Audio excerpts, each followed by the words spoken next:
Sí, se ve bien. Bueno, yo voy a tratar de contarles un poco qué es la terapia cognitivo-conductual, de qué va, qué la comprende, dónde arrancó, cómo siguió y dónde estamos ahora. Traté de hacerlo lo más ameno posible, es lo que salió. Así que les pido perdón y que salga lo que tenga que salgar, como dicen. Bien, terapia cognitivo-conductual 1, definiciones, principios básicos e historia de una familia de terapias o de una enorme bolsa de gatos. Bien, para arrancar, vayamos con el nombre. ¿Qué carajo es la terapia cognitivo-conductual? Bueno, la terapia cognitivo-conductual no existe como tal.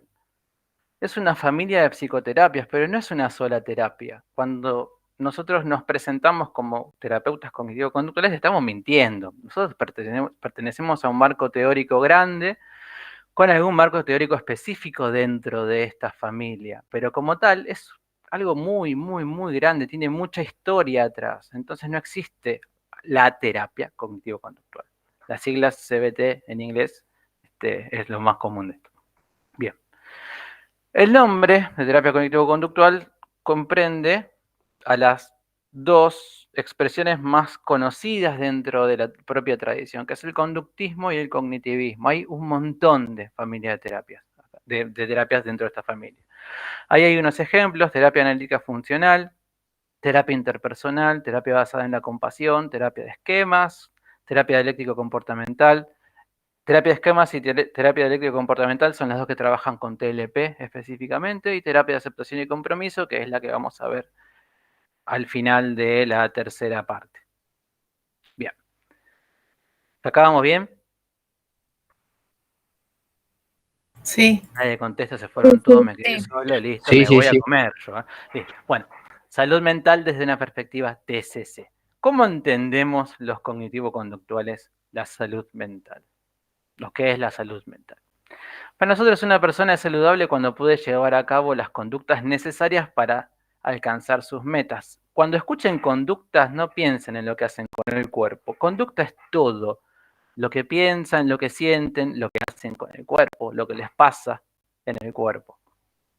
Viviendo de acuerdo con sus valores, más allá de las experiencias de emociones negativas en ese proceso. Es el modo de relacionarse con ese sufrimiento, acá habría que poner un asterisco, lo que hace la diferencia respecto de la salud mental.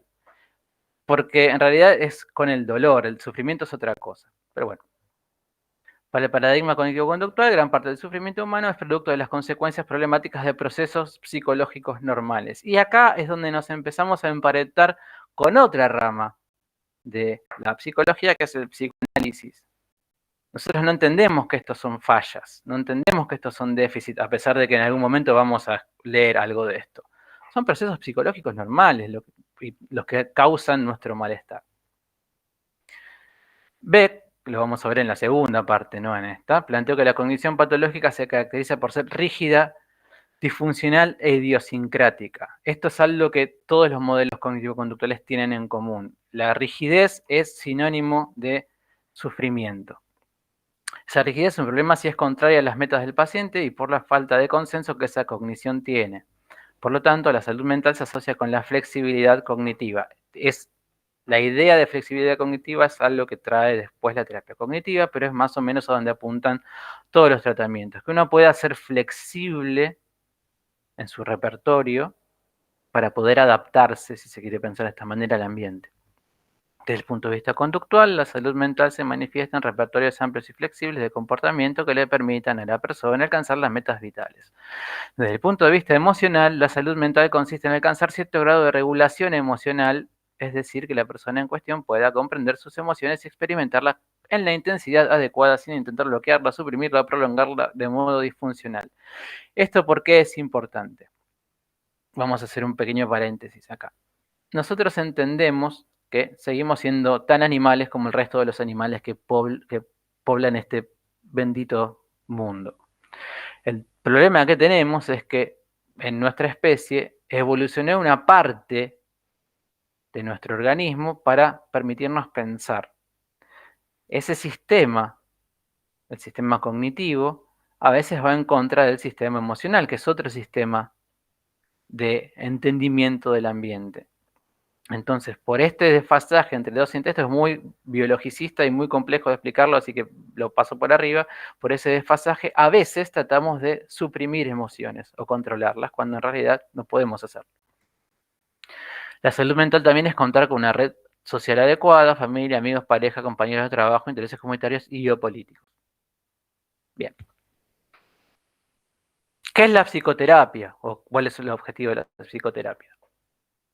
Es el restablecimiento del bienestar anímico y emocional de una persona dada en un determinado momento. ¿Por qué una persona dada? Porque a veces las personas lo que quieren es cambiar el ambiente y no a ellas mismas. Entonces, es una persona dada en un determinado momento. Este objetivo se puede concretar en los 3 ámbitos de aplicación de la psicoterapia: trastornos mentales, crisis vitales y desarrollo personal, a través de diferentes abordajes y técnicas específicas. Si recuerdan, cuando hablábamos de la ley de ejercicio profesional, yo les contaba que los ámbitos de trabajo tienen que ver con estos ámbitos de aplicación de psicoterapia: trastornos mentales, crisis vitales y desarrollo personal. ¿Hasta acá vamos bien? Sí, un poco rápido. ¿Podemos ir más despacio? Y otra cosa, psicoterapia es un término que es exclusivo de TCC. Cuando hablamos de psicoterapia, ¿es TCC? Es terapia, no. Es terapia, está bien, está bien. Bien. Bueno, voy más despacio. Y eso que todavía no arrancamos lo complicado, esta es la introducción. Esto es, perdón, esto es lo de los apuntes que estaban en el campus, ¿no? Sí. En la clase, ok. Sí. Todo lo que está acá están en los apuntes. En los apuntes hay menos cosas en realidad, porque no hay cosas que no se van a tomar acá. Bien. Trastornos mentales. El objetivo del trabajo en psicoterapia con trastornos mentales es restablecer el estado anímico, remitir la sintomatología, aprendizaje de estrategias y flexibilidad cognitiva. Ese sería el último de los objetivos. La remisión sintomática es la atenuación o desaparición completa de signos y síntomas del trastorno. La prevención de recaídas, la aparición de sintomatología durante la remisión o recuperación, o recurrencias, aparición de sintomatología después de la recuperación. Esto no se maten mucho, esto es terminología para terapeutas. La idea es que el objetivo es restablecer el estado anímico cuando trabajamos con trastornos mentales.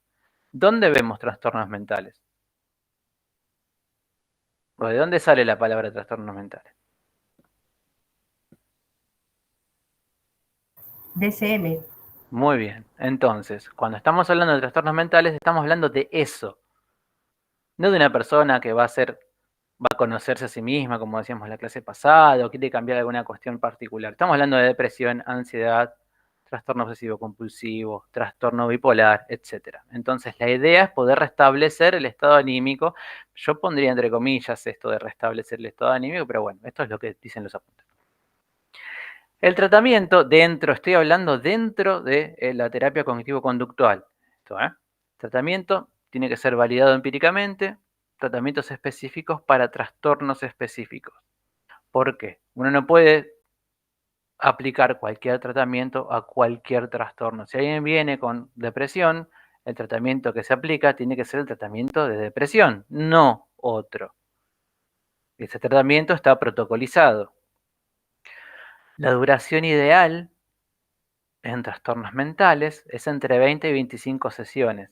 Estamos hablando de trastornos del estado de ánimo como ansiedad y depresión. Diría yo con esos 2 solos. Con el resto, olvídense, no hay este tipo de medición de duración. Esto que estoy diciendo respecto de la cantidad de sesiones está relacionado con la investigación sobre el transcurso normal, entre comillas, de las enfermedades o de los trastornos. ¿Por qué?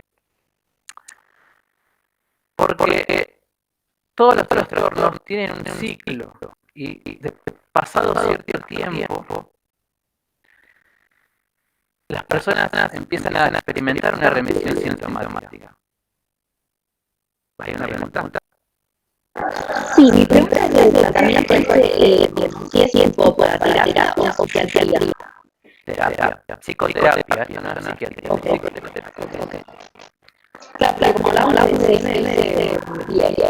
Ahora sí, Ahora vamos a, cuando empiece a hablar sobre la historia, voy a contar un poco por qué se habla de CDM. No podía arrancar con eso sin esta parte, pero es una buena pregunta porque en realidad cuando hablamos de trastornos mentales es que hay investigación sobre lo que la psiquiatría entiende acerca de la salud mental. Y después ahí es donde se aplica la psicoterapia. Es un poco muy compleja. Para la vamos a tratar de darle forma. Cuando termine voy a tratar de darle forma a esta parte. Bien. Entonces, decía, una enfermedad, un trastorno mental como por ejemplo la depresión, después de 9 meses empieza a experimentar una remisión sintomática. Y después de 2 años se da un fenómeno que se llama vuelta a la norma, donde la persona ya no tiene ningún síntoma de depresión. ¿Por qué? Porque son cíclicas. Entonces, vos para poder ofrecer un tratamiento que funcione, tendría que funcionar antes de que comience la remisión sintomática. Entonces, el tratamiento debería durar, en este caso estamos hablando de depresión, 6 meses, son 24 sesiones.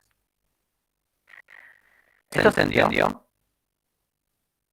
No, yo no lo entendí. ¿Qué no se entendió? Perdón. No entendí lo de los 2 años, o sea, si pasan 2 años de psicoterapia, por ejemplo. No, solo 2 años sin ningún tipo de... Este es el curso normal del trastorno sin ningún tipo de intervención. Pasan 2 años y desaparece. O sea, pasan 2 años de una persona con depresión sin psicoterapia Y desaparece. y desaparece la depresión. Sí. Lo que sucede es que la depresión, como todos los trastornos mentales del estado del ánimo, no solamente son cíclicos, sino que además cuanto más van pasando, más probabilidades tenés de tener el siguiente. Si uno tuvo si uno tuvo depresión una vez sin tratar, tiene un 50% de probabilidades de tener un segundo episodio. Si tuvo el segundo sin tratar, tiene 75% de probabilidades de tener un tercero. Si tuvo un tercero sin tratar, tiene 90 de un cuarto. Y si tuvo un cuarto sin tratar, tiene 100 de tener un quinto. Y así hasta que uno se puede llegar a morir de esto. O por otra cosa. El tema es que cuanto más tiempo pasa, más profunda es esa depresión. Estamos hablando siempre de depresión, en este caso. Entonces, si uno no interviene,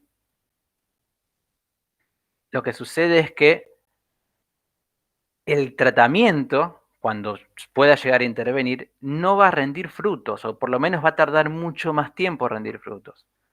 Es algo muy complejo que tiene que ver con la investigación del curso normal de un trastorno. Entonces, tómenlo muy entre comillas esto. ¿Se entendió esto? Perdón.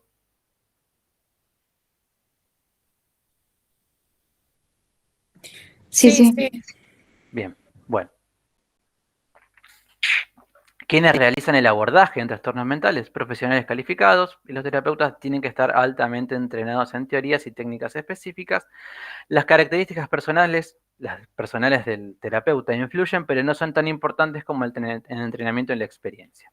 Esto es en uno de los ámbitos de aplicación, que son los trastornos mentales. Ahora pasamos a crisis vitales. El objetivo en el trabajo con crisis vitales es la profilaxis, la prevención de trastornos mentales y la prevención primaria. ¿Qué es una crisis vital? Una persona está por tener hijos, se está por recibir, se va a casar, se va a mudar, etc. Atraviesa por determinados factores que suelen parecerse a la depresión y a la ansiedad, y a veces, no siempre, esto evoluciona en un trastorno.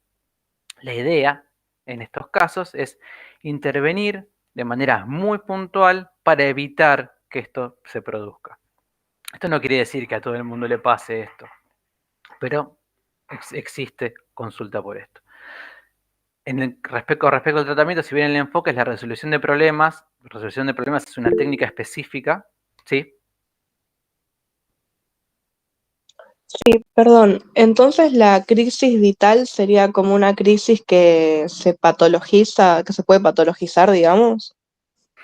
La crisis vitales atravesamos todos. ¿Se puede patologizar y transformarse en otra cosa? Sí. Pero todos atravesamos por algo de esto. Cuando ustedes se reciban, Ah, ok, o sea, algo no van es a algo sentir. particular de la... Claro, algo No es algo vas a particular. sentir. Es una crisis, nada, pero tiene un nombre horrible. Pero algo sentís. Un poco nervioso uno se pone cuando hace cosas. De eso se trata. Son Ok. ciclos normales de la vida que algunos viven con mayor intensidad y otros con menor intensidad. Quienes los viven con mayor intensidad a veces pueden derivar en algún tipo de trastorno de salud mental, por lo general relacionados con la ansiedad, por lo general. Bien. Bueno, entonces, estos tratamientos no están estandarizados, no hay una regla a seguir en esos tratamientos. No se procede de la misma manera frente a un duelo, una separación, un examen, una mudanza, etcétera, etcétera, etcétera. Hay técnicas específicas para trabajar, que hay una muy específica que se llama resolución de problemas, porque esto se lo aborda como si fuera un problema, pero la verdad es que uno lo puede abordar de diferentes maneras.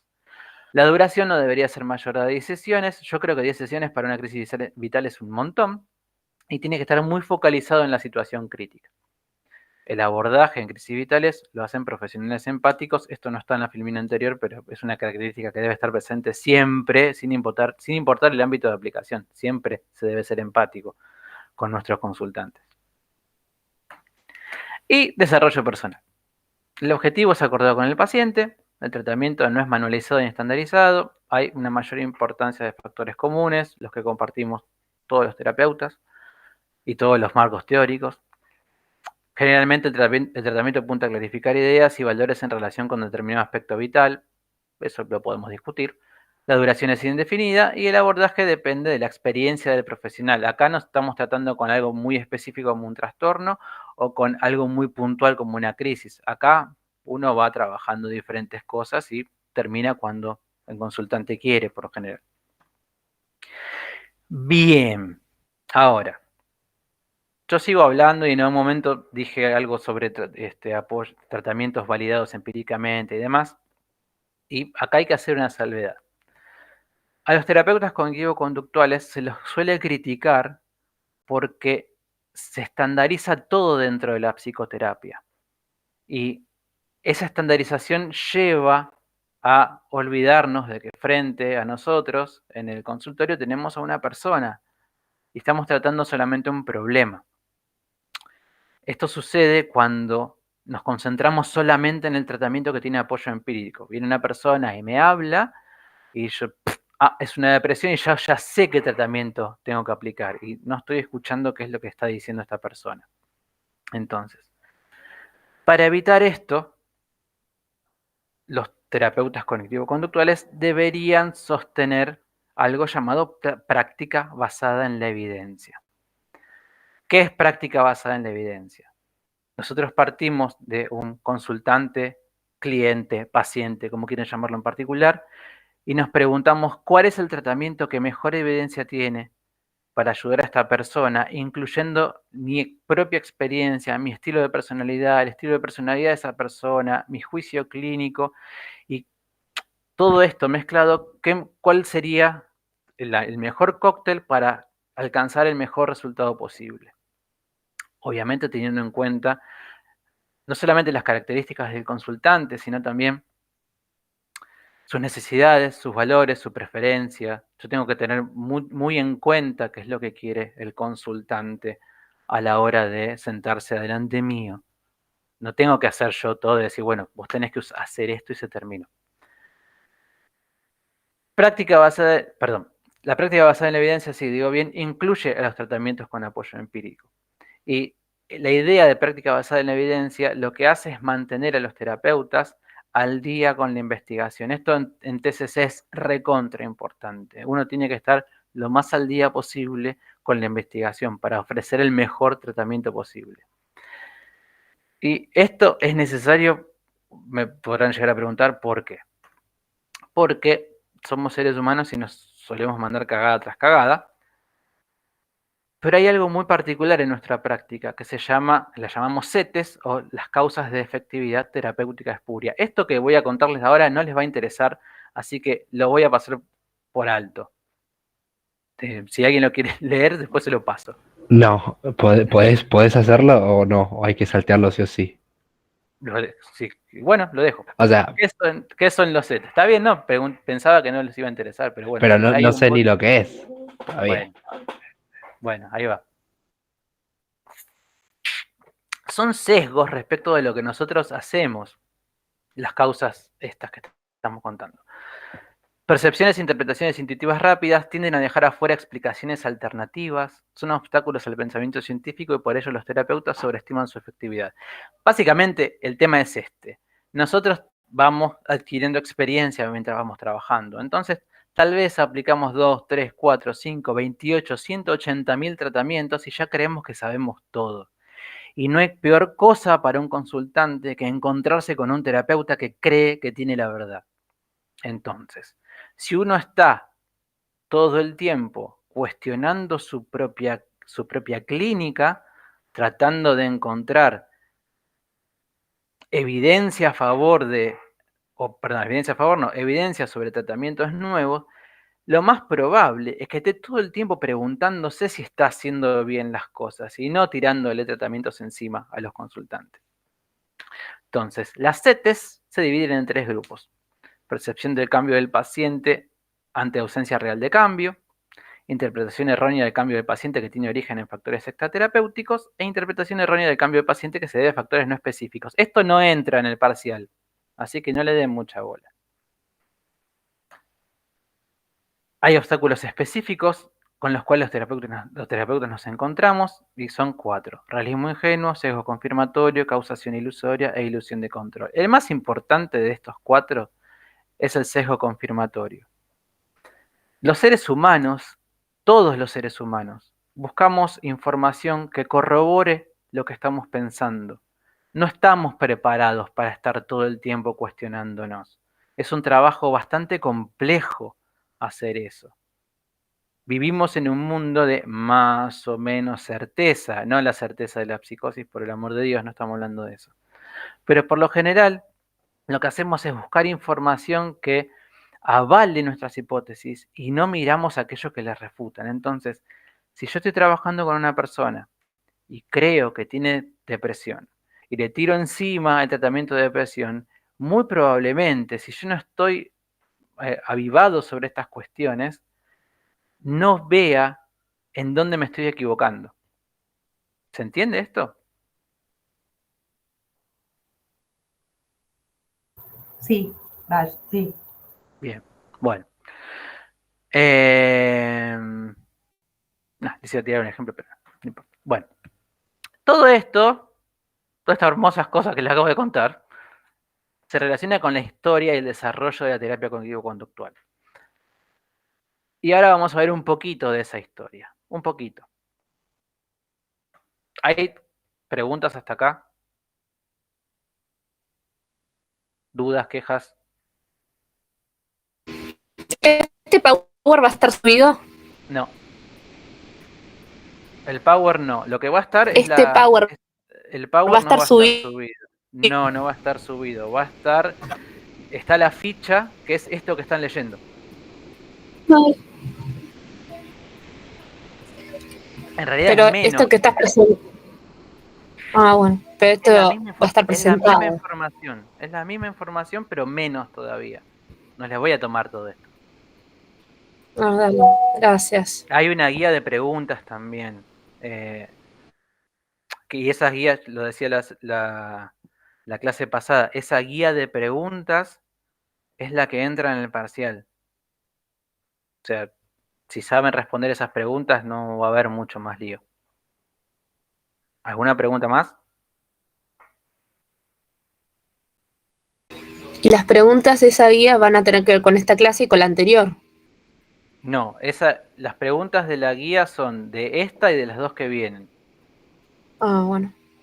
Es todo las preguntas de TCC. Después Vicky hará una guía de psicoanálisis. Dale. ¿Hay alguna pregunta más? Bien, bueno, entonces, ¿cómo arrancó esta porquería de la terapia cognitivo-conductual?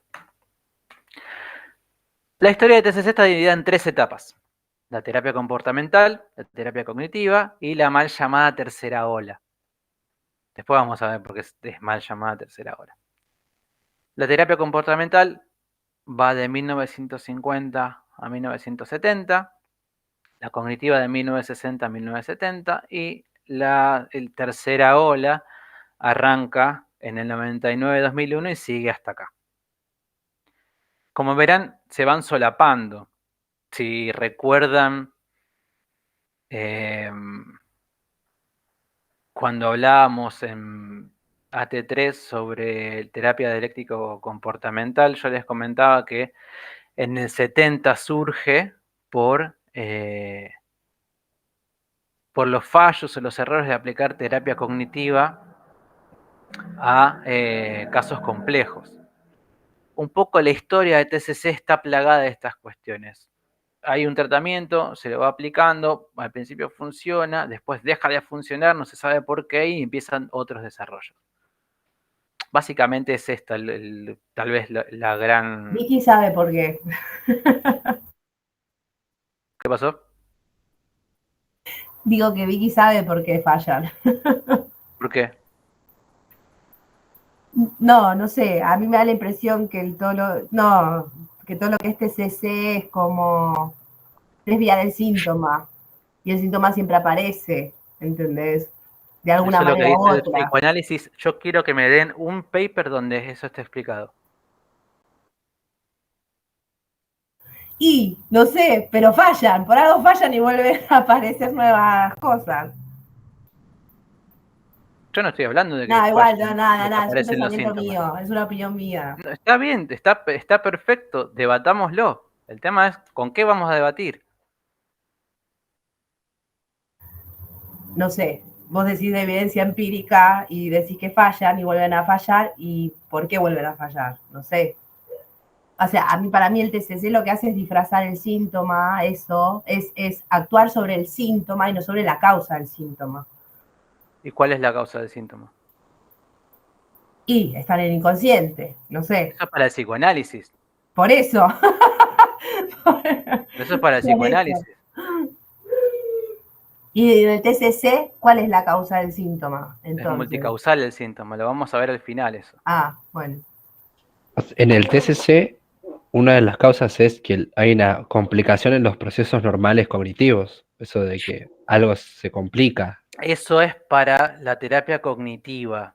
Por eso, esto que yo les comentaba de que se arranca con algo, deja de funcionar, no se sabe por qué, se empieza a investigar y aparecen otras cuestiones.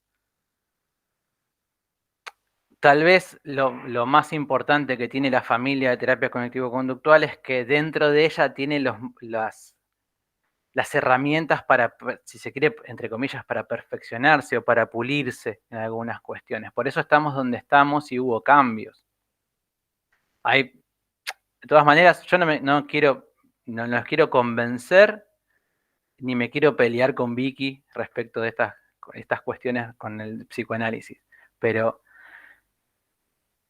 las bases teóricas de la terapia cognitivo-conductual y del psicoanálisis son diferentes, entonces no se puede pensar de la misma manera respecto del origen de un síntoma y pelearse por eso. Entonces, si nos vamos a poner, es multicausal o es inconsciente, no vamos a llegar a ningún lado. ¿Entendió esto? Sí, sí. Igual Sí. yo voy a tratar de traerlo cuanto pueda. Ahora vamos a hablar, en rato vamos a hablar un poco de psicoanálisis, pero cuanto pueda voy a tratar de traerlo de vuelta. Bueno, entonces, arrancamos con la terapia comportamental, seguimos con la cognitiva y después con la mal llamada tercera ola. Bien. Etapa 1, terapia comportamental, conocida comúnmente como terapia conductual. Los tres grandes exponentes de la terapia comportamental, no estoy hablando solamente de conductismo, ahora estoy hablando de la terapia, porque conductismo es mucho más que esto, es a veces mucho más complicado que esto.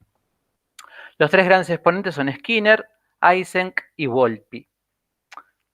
Los tres trabajaban en cuestiones diferentes, pero la idea directriz del conductismo como psicoterapia es el análisis funcional y topográfico de la conducta. Después les vamos a ver esto.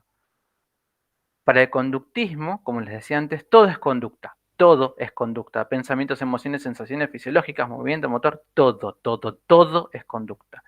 Y la conducta es función de un contexto, de sus contingencias. No existe en el vacío. Por eso, para TCC, no se puede explicar que una persona tiene depresión. No se puede decir que una persona tiene depresión. Una persona tiene ansiedad. Acá es donde empieza a hacer ruido ser terapeuta TCC y empezar a hablar de diagnósticos. ¿Y por qué? Porque esa conducta, en realidad, existe en un contexto, y es ese contexto el que determina qué es. No es la conducta en sí misma. Esto voy a tratar de explicarlo a medida que vaya pasando el tiempo. Es más complejo que lo que estoy diciendo yo, pero esto es un gran problema que tiene la familia en general y específicamente la tercera ola en particular, que es que cuando tratamos de explicar qué le pasa a una persona, volvemos siempre a la idea del DSM y estamos mal con esto. No se puede explicar una conducta por un nombre, hay que explicarla por la función, por la relación que tiene con sus contingencias. Ya vamos a ver, sí. Perdón, antes que sigamos avanzando, tengo que hacer la pregunta del millón. Cuando estamos hablando de que porque en un momento me perdí, determina lo que es, lo que determina el contexto de la conducta estamos hablando del respecto de la sintomatología, ¿no? No, de todo. Todo. Nosotros, a ver, si lo querés pensar en términos de depresión, para poder hablar de una conducta tenés que pensar en su contexto. Igual lo vamos a ver en un rato esto. Pero no solamente la sintomatología, todo lo que hacemos es función de un contexto. Todo, absolutamente todo lo que hacemos es función de un contexto. Por eso no se trata de una cuestión de trastornos mentales. Por eso no apunta a las enfermedades, apunta a cambiar cosas, nada más. No sé si respondí la pregunta con esto. O sea, como que estamos hablando en términos generales, no solo sintomatológicos, sino Exactamente, exactamente. como que el contexto es lo que lleva a la conducta, Uh-huh. en todo, en la vida en general. Uh-huh. En Ok. todo. ¿Hay alguna otra pregunta? No, creo que estoy bien por ahora. Bien. Bueno, entonces el cambio se produciría primero determinando antecedentes y consecuencias de la conducta y luego ensayando alternativas a ella. Es la manera en que la conducta se relaciona específicamente con su consecuente, refuerzo o castigo, el que determina la probabilidad de repitencia. Acá tenemos que hacer un paréntesis y hablar de qué está pasando con la psicoterapia en este momento para que aparezca la terapia comportamental. Lo que sucede es que, más específicamente, no en el mundo, sino en Estados Unidos, hay un movimiento para traer las primeras conceptualizaciones del conductismo más watsoniano a la vida real, para ver cómo el conductismo más de estímulo-respuesta puede adaptarse a la vida de las personas. Porque la vida de las personas no es solamente estímulo-respuesta, de hecho ni siquiera es estímulo-respuesta. Hay que traer algo más. Los modelos psicoanalíticos en algún momento en esta etapa en los Estados Unidos empiezan a hacer agua por cómo los estaban tratando ahí. No me voy a meter con esto. Entonces hay que ensayar otro tipo de terapia. No está funcionando lo que se conoce hasta ese momento. Entonces, igual esto lo vamos a ver más en la segunda etapa. Antes de ir a esta parte, vamos a ver cómo es que arranca un tratamiento conductual. El tratamiento se da vía una técnica específica que se llama la entrevista conductual o evaluación conductual, que es un protocolo de exploración de diferentes aspectos del paciente. Hay dos modelos básicos, el de Lazarus y el de Fernández Ballesteros. El modelo eso lo voy a pasar porque no importa. Esto también. Porque si no se van a perder. Vamos a ir a esto. Hace un rato decía que la piedra fundamental del trabajo conductual es el análisis topográfico y funcional de la conducta. ¿Qué es el análisis topográfico? Es la definición de la conducta problema y sus niveles de respuesta. El análisis topográfico incluye el registro emocional, el registro fisiológico, el cognitivo y el motor. Todo lo que nosotros hacemos está partido, si se quiere, en estos 4 niveles.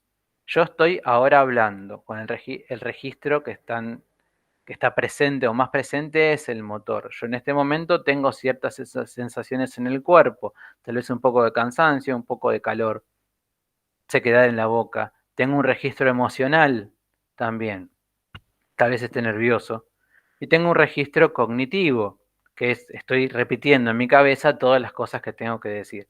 Todo lo que yo hago está compartimentado en estas cuatro puntas. Pero además es función de un contexto. Y esta es la parte funcional. Ahora vamos a ver un ejemplo de esto. Sí. Esta es la parte que tiene que ver ya con la parte del motor grueso, fino y todas esas cosas que hablábamos. No. ¿No tiene que ver esta No parte es eso. topográfica con eso? ¿Con el grueso y fino? ¿Cómo? Sí, porque vos dijiste que la parte topográfica incluía las partes motoras. Entonces, si incluye las partes motoras, debería incluir las partes cuando hablamos de lo cognitivo y la parte que incluye del funcionamiento del motor fino y grueso también. O sea, dentro de estas funciones. Sí, pero lo cognitivo no, lo cognitivo es cognitivo, no es motor. Pero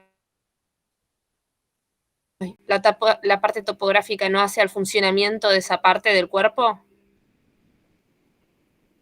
No te escuché toda la pregunta. La parte topográfica Sí. en sí, ¿no es lo que haría a la función de...? No. Lo topográfico es la forma. Ahora lo vamos a ver igual. No se adelanten, no traten de entender todo porque no lo van a entender ni de casualidad esto. Lo topográfico es la forma que tiene la conducta. ¿Qué haces con el cuerpo? ¿Qué haces con el pensamiento? ¿Qué te pasa en lo emocional? ¿Qué te pasa en el cuerpo? ¿Qué te pasa y qué haces son cosas diferentes? Eso es la forma de la conducta. Ya vamos a ir a un ejemplo de esto. No se enreden mucho con esto. Tampoco se lo vamos a tomar. Perdón, no entiendo la diferencia entre conducta y, o sea, se estudia la conducta y la conducta tiene que ver con estos niveles que hablas de lo topográfico para el TCC o es otra cosa distinta. La conducta es todo. Claro, vos decís la conducta es todo, habías dicho. Eso tiene que ver con lo que recién hablaste de que vos te moves en un nivel cognitivo, en un nivel motriz, en un nivel de sentimientos, o sea, todos esos registros que vos hablaste sería lo que define la conducta para el TCC, lo que estudia y a lo cual aplica a tratar, digamos. Está bien.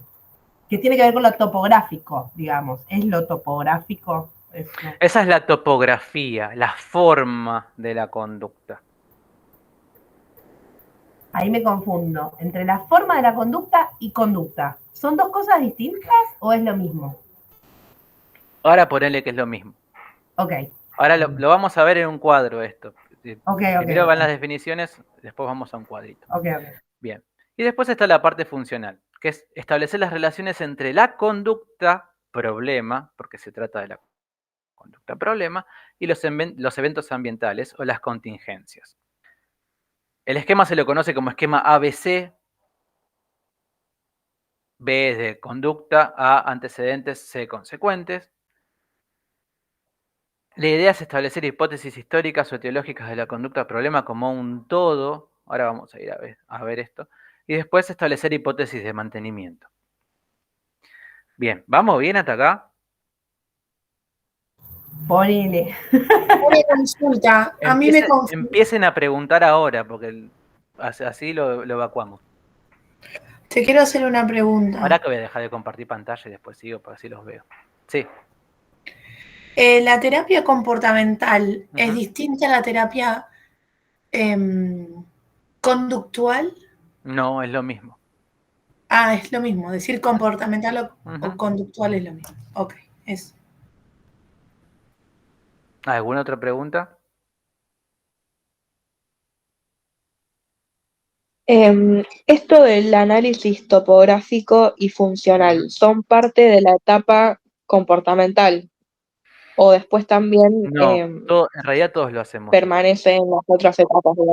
Sí, es igual. Okay. A ver, lo que vamos a ver ahora del análisis funcional y topográfico es una idea para entender qué le pasa al consultante. Esto no es una guía específica, bueno, hay que hacer esto y que hacer lo otro, sino es más o menos una manera que tenemos nosotros, o la manera que tenemos nosotros de entender qué es lo que pasa. Y al mismo tiempo es el inicio.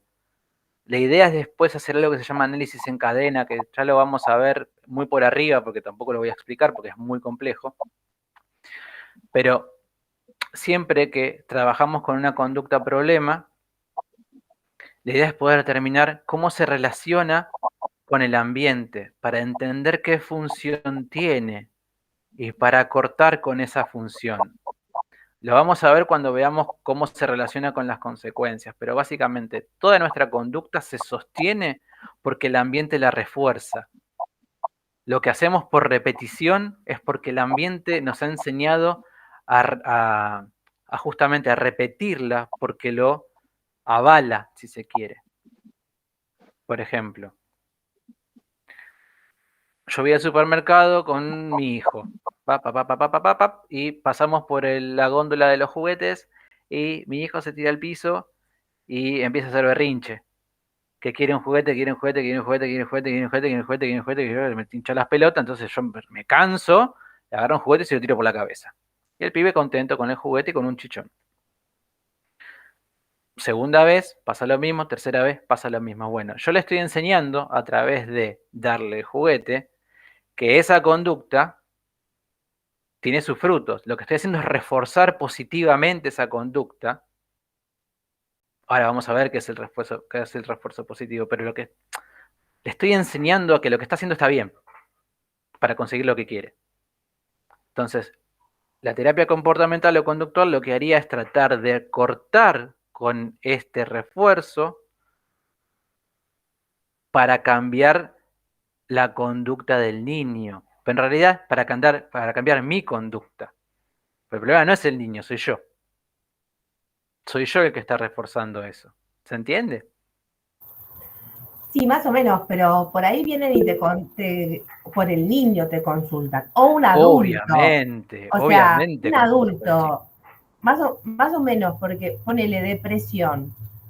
Yo entiendo el contexto de la casa, en donde capaz es el contexto que más te influye. O por ahí en los niños tenés la casa y el colegio. Pero en una depresión, o sea, uno no tiene un solo contexto. No. En el cual se transita en la vida. Entonces, por ejemplo, en la depresión, que es como más marcado, ¿cómo intervienen los otros contextos para retroalimentar eso? ¿Entendés? En la casa es más común, pero depresión o ansiedad, qué sé yo, lo que sea. Mira, cuando lleguemos al final de esta clase, vamos a ver que el conductismo solo no podía ayudar mucho para la depresión, que pasaban algunas otras cosas. Pero hoy se entiende que lo que pasa con la depresión, desde en términos conductuales, es que la conducta se separa de sus consecuencias. Yo todo lo que hago no tiene ningún tipo de influencia en el ambiente.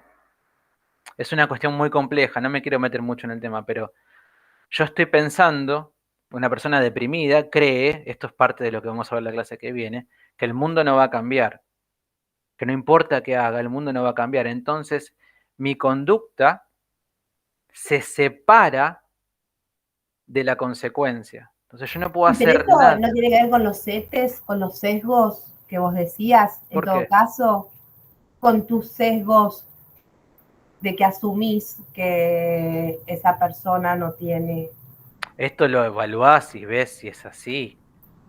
Claro. Esto hay que ver si es así. Suponiendo que la persona ha sido evaluada y entendemos que hay depresiones porque llegamos a esto. Y pero otra cosa más. Ay, perdón.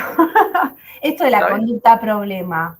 Ujú. O sea, es fácil cuando viene una persona y te dice y manifiesta su problema. Pero ¿qué pasa en la TCC, por ejemplo, cuando es un caso de autismo, cuando es un caso de discapacidad, ponele, Ujú. en donde en realidad uno termina presuponiendo cuál es no sé, pregunto. Terminás como, porque capaz el sujeto no tiene la capacidad de decirte me molesta esto. O cómo se maneja la TCC hoy. Mira, el tratamiento conductual para autismo se llama ABA, Análisis Conductual Aplicado. Eso es para trabajar con niños. Trabaja más con los padres. Ahora, lo que se llama conducta problema es el motivo de consulta. A mí me pasa tal cosa. Pero Yo del voy a las sujeto, fiestas. motivo o del que consulta, del ¿De qué que sea. consulta? ¿De qué consulta? ¿Qué te pasa, Juancito? Y no sé, yo cada vez que voy a las fiestas termino dando vuelta, chupo un montón. Bueno, ¿lo querés tratar? ¿Querés que lo veamos? Sí, no. No, yo te vengo a consultar porque me pasa eso, pero en realidad, no sé, el trabajo es una mierda. Bueno, ¿querés que trabajemos esto? Trabajamos esto. Por eso, este análisis que les estoy contando es un análisis muy superficial, es para que nosotros podamos entender más o menos cómo es. Estamos hablando siempre de conductas repetitivas, no de cualquier cosa. La conducta problema suele ser una conducta rígida, por esto de la flexibilidad cognitiva o flexibilidad en general, repertorios conductuales flexibles debería ser, es el ideal. Por eso todo lo que es problemático es repetitivo. Y esto ya lo estuvieron viendo ustedes. Esto ya lo decía Freud.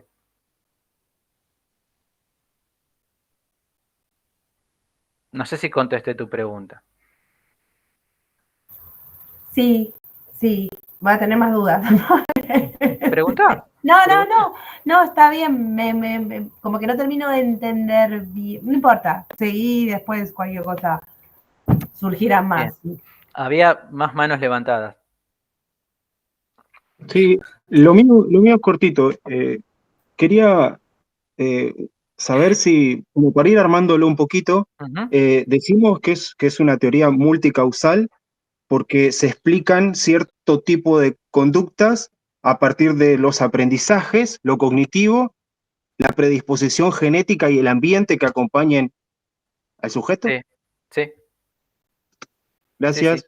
Aunque en esta parte, a ver, Skinner sí, los otros dos autores no tanto. Skinner sí tenía muy presente esto de lo multicausal. De hecho, uno de los grandes problemas que hay con toda la historia de TCC es que pareciera que nunca lo habían leído bien a Skinner, porque él hablaba de todo esto mucho antes y como que nadie le dio mucha pelota. Perdón, ¿había otra pregunta más? Yo me quería sacar la duda ¿Sí? si la terapia comportamental, así como a grosso modo, digamos, la respuesta sería, si conozco el estímulo, puedo saber cuál es la conducta. Ay, no. Ahora, a ver, cuando veamos el cuadro de análisis lo voy a explicar un poco más. Pero la terapia comportamental lo que dice es que se va armando una asociación entre determinados tipos de eventos y una respuesta emocional. Esa asociación es lo que se conoce como historia de aprendizaje. Y la respuesta que se da a esa asociación es con lo que se va a tratar, con lo que se va a trabajar. Pero no es tan lineal, es muy complejo hacerlo. De hecho, esta clase no está pensada para esto, pero hay una enorme lista de estímulos que pueden ser estímulos probables de respuesta, que tienen nombres diferentes. La terapia comportamental lo que hace es ir trabajando sobre ellos para determinar cuál es. Es muy difícil. ABA, de hecho, trabaja con esto, el análisis conductual aplicado para autismo, trabaja con esto, y es muy difícil el trabajo, porque hay que ir experimentando con cada uno de los posibles estímulos, si es la luz, con cuál intensidad, si es el sonido, qué tipo de sonido, en qué lugares, con qué ambiente, al lado de qué persona, en qué momento del día, con qué tonalidad, después de hacer qué cosa, antes de hacer qué otra. Es muy complejo el trabajo. Es muy complejo. No es tan lineal, pero venís bien. La idea Claro, eso, o sea, no es que sí, no es tan duro, pero digamos, ante un estímulo X siempre va a haber una respuesta. Hay una respuesta. Después, cuando lleguemos a la tercera parte de esta historia,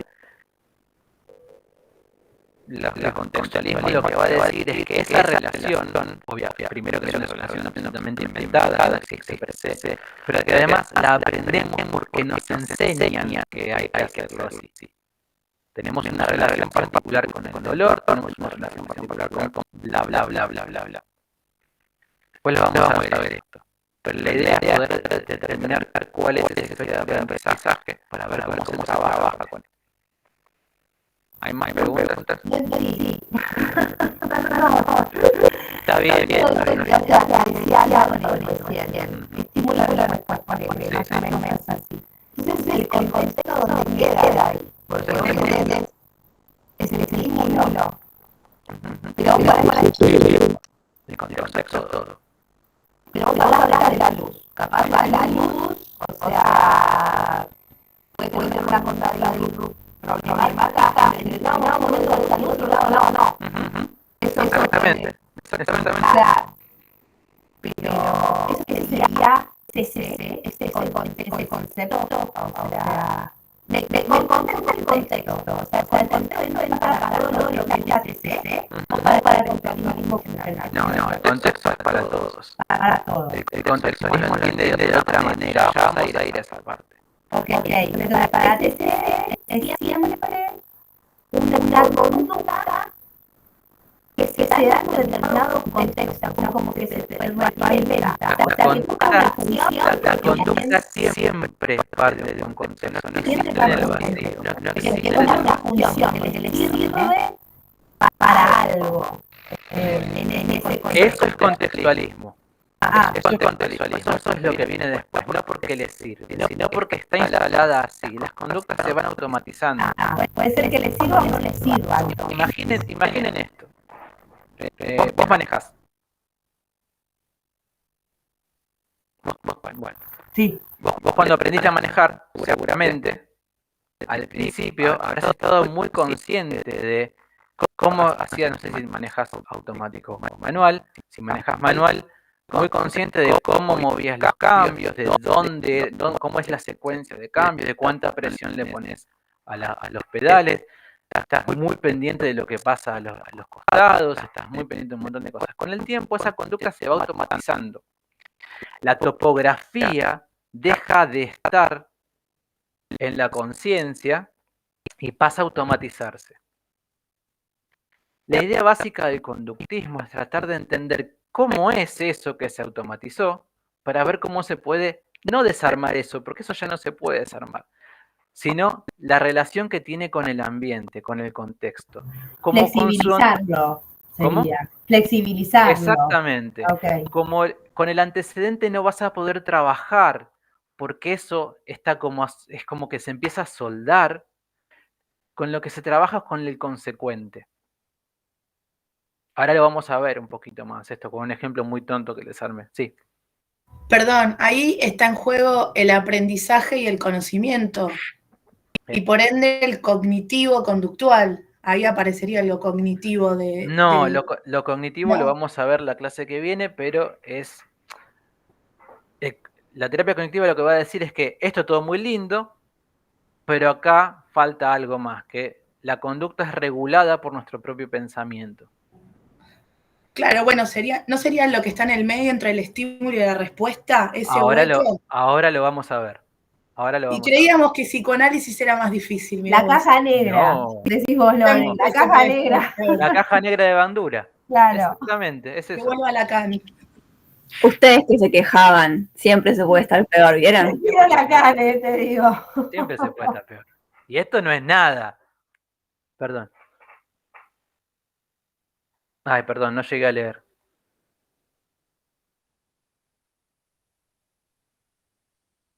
Bien.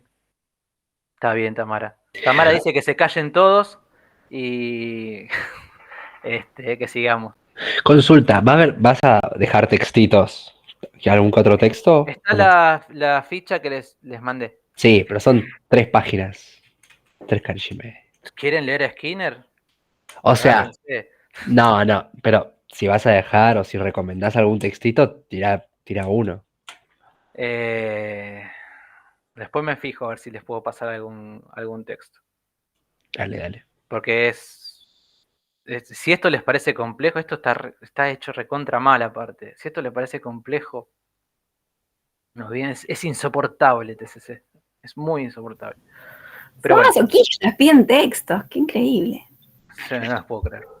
Yo que quería zafar. Bueno, sigo con la porquería esta.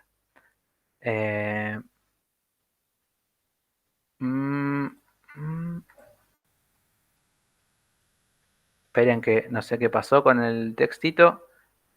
Se fue todo al cuerno. ¿Hay alguna pregunta más antes de que yo encuentre lo que estaba haciendo? Que no sea... Sí, yo. Si es posible que subas el power que estás presentando. Ya sé que dijiste que no. Bueno, está bien, si quieren se lo subo. Pero es lo mismo que ya estamos viendo, ¿eh? Sí, pero para verlo otra vez. Como a ver Está si bien. cae algo más. Bueno. Entonces... Yo grabo igual las clases, aviso, si alguien quiere. Uy, sí, qué genia, pasala. Sí, igual entraron y salieron mis hijos, se escucha, pero las paso. Bien. Bueno. Estábamos hablando de los consecuentes y existen 4 relaciones básicas entre la conducta y sus consecuentes. Esto no se los voy a pedir que se lo aprendan, porque a todo el mundo le cuesta aprenderlo, así que traten de que entre sin mucha resistencia. 4. 2 de reforzamiento, 2 de castigo. Cuando hablamos de reforzamiento es cuando la conducta aumenta, cuando hablamos de castigo es cuando la conducta disminuye. Entonces, reforzamiento positivo es cuando la conducta aumenta por aplicación de evento apetitivo. Muy linda la explicación. Esto es lo que pasa cuando nos pagan por el trabajo. Nos trabajamos todo el mes, si que trabajamos en un trabajo que nos paga al final del mes, nos pagan. Entonces, mi conducta de trabajador se sostendrá por un mes más, porque ya me han pagado. Hagan de cuenta que está bien esto. ¿Se entendió esto? Sí. Bien, entonces, esto es una de las relaciones, el reforzamiento positivo. Después está el reforzamiento negativo, que es cuando la conducta aumenta por retirar un evento aversivo. Por ejemplo, cuando a ustedes les duele la cabeza, se toman una aspirina, esa conducta termina por quitar el dolor de cabeza. Entonces, la próxima vez que les duele la cabeza, es mucho más probable que vuelvan a tomar una aspirina. Entonces, se ha reforzado la conducta de tomar una aspirina. Después está el castigo positivo por aplicación, que es cuando la conducta disminuye por aplicación de un evento aversivo. Yo voy caminando por la calle, insultando a la gente hasta que alguien me pega una cachetada. Tal vez no en la primera, tal vez en la segunda, tal vez en la tercera cachetada, yo deje de insultar. Y acá estamos con el castigo negativo, cuando la conducta disminuye por retirada de un evento apetitivo. Cuando uno llega tarde al trabajo, le sacan el presentismo. Entonces la idea es que siempre llegue a horario. Estas son las 4 relaciones que puede tener un consecuente con su conducta o una conducta con su consecuente. Ahora vamos al ejemplo. Este es el análisis funcional y topográfico de una conducta que yo le puse el nombre de dolor de cabeza. Esto es un mapa conceptual. Esto no es la realidad real de ninguna persona que exista en este mundo, ni que haya existido, ni que exista en el futuro. Pero así es como más o menos el conductismo entiende que suceden las cosas. Entonces, A y B son antecedentes y consecuentes. B es la conducta. Y esta es la topografía de una conducta. Se divide en 4 registros: el emocional, el fisiológico, el cognitivo y el motor. Esto ya lo habíamos visto. ¿Hasta acá estamos bien?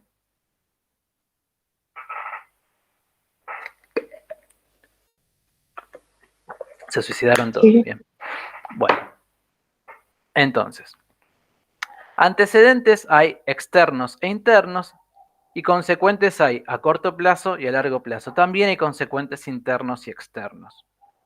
Pero no importa esto en este caso. Entonces, los antecedentes externos. Yo estoy estudiando todo el día conductismo porque me lo van a tomar en el parcial. Y no me entra un carajo, estoy cansado, es insoportable, la cana era más fácil y la puta madre que lo parió. Entonces, empiezo internamente a experimentar ciertas cosas. Primero, algún tipo de pensamiento, como es que embole esta materia, etcétera, etcétera.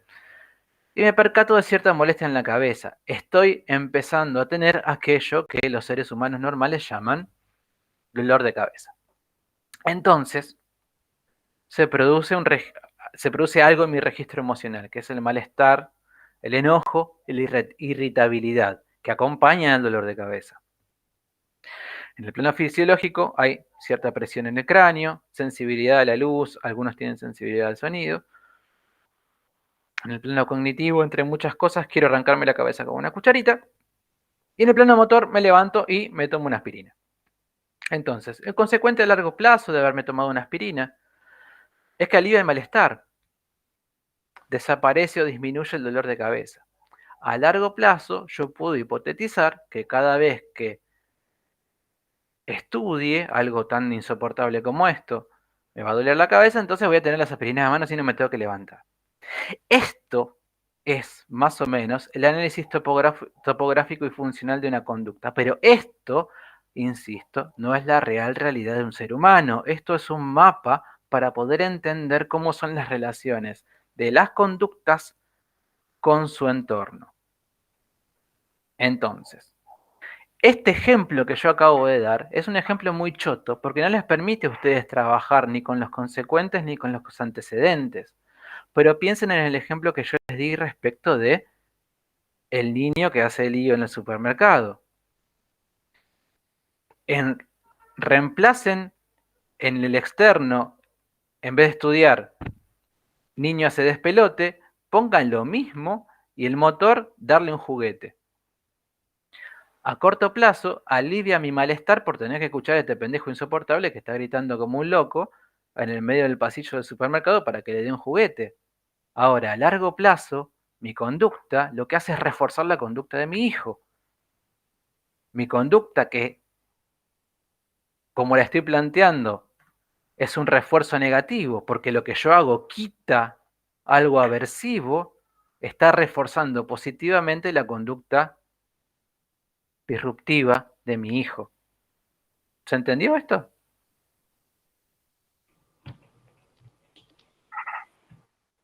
Sí, se entendió. Una sola cosita, ¿no? O sea, como que lo primero que tenemos sería el pensamiento de, por ejemplo, estudiar conductismo todo el día porque entra en el parcial. Luego de eso tenemos... Perdón, eso no es un pensamiento, eso es el antecedente externo. Yo estoy estudiando conductismo porque entra en el parcial. Ok, El lo primero interno es un pensamiento. Ok, primero tenemos un pensamiento, luego algo que sentimos en el cuerpo, por ejemplo, esto del dolor de cabeza, y por último, algo en el registro emocional. Me irrito, me enojo. No. El problema del conductismo es este, es que todo esto que aparece en antecedentes se da todo junto. Claro, esa es mi pregunta. No hay una secuencia temporal. Y el registro topográfico, la forma de la conducta también se da toda junta. Se la separa así para tratar de explicarla, pero esto se da simultáneamente. No, si hay diferencias son mínimas, pero esto se da simultáneamente. De hecho, cuesta mucho entrenar a los consultantes para poder empezar a entender cómo se separa todo esto. Que hay una secuencia más allá de que se dé todo junto, que no es siempre igual. Lo primero que aparece en el registro topográfico es la emoción. Es a la emoción a la que vamos a apuntar. Es con lo que no vamos a poder trabajar nunca, porque no podemos cambiar la emoción, pero tenemos que saber qué es lo que está pasando. Porque es la emoción, si se quiere pensar en estos términos, la que causa toda la catarata posterior, a pesar de que se dé todo junto. Es el malestar, es el enojo, la irritabilidad, la que está en relación con la presión en el cráneo en este caso, con el pensamiento y con el registro motor, pero arranca siempre por lo emocional. Esto que yo les decía antes de, seguimos siendo un animal y todos los animales tienen emociones. Nosotros le pusimos nombres y con el tiempo le fuimos poniendo más nombres. Pero es con esto con lo que vamos a trabajar. Sí, hay una pregunta y no sé si, Miguel, perdón, no sé si terminé de contestar. Sí, o sea que podemos decir que hay una interrelación constante de estas instancias. Exactamente. Las cuatro trabajan todo el tiempo juntas, todo el tiempo juntas. O sea, como que no hay una secuencia, sino más bien que es todo al mismo tiempo. Exactamente. Exactamente. Gracias. Es como un fractal. No sé si sabes lo que es un fractal. Sí, sí. Bueno, esto es un fractal. Había una pregunta, perdón. No. Sí, ¿qué determina esa emoción primera? O sea, ¿qué es lo que hace que esa emoción que vos tengas frente a estudiar sea negativa o positiva, te convoque o no te convoque? Es tu historia de aprendizaje. No sale de ningún... ¿Cómo se cree? O sea, no hay una historia de aprendizaje. Historia de aprendizaje.